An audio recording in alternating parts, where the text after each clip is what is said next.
Est-ce que tu savais que Spider-Man a failli envoyer Kingpin en enfer avec un finish move qui aurait fait pleurer Mortal Kombat?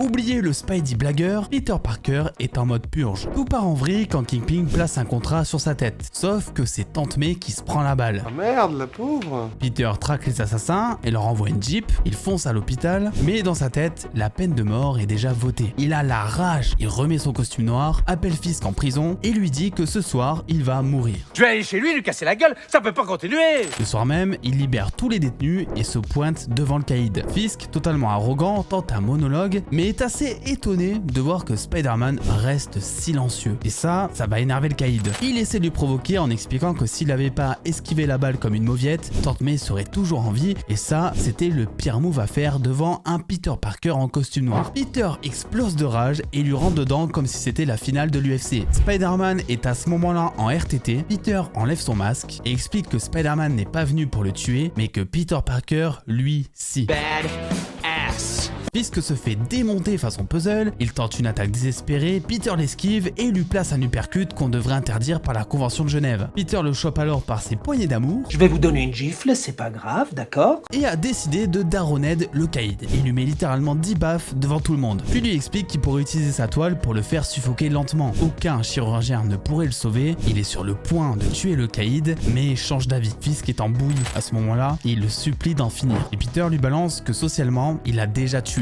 Ah oui, rappelez-vous, il vient de libérer tous les prisonniers et il s'est pris une déculottée devant toute la prison. Et là, une promesse pas si anodine est lâchée. Si Tante May ne survit pas à sa blessure, Fisk mourra. Peter quitte la prison, laissant Kingpin ramper jusqu'à sa cellule en mode DLC annulé. Alors, Spidey est-il devenu un monstre ou juste quelque chose qu'on aimerait voir un peu plus souvent au cinéma?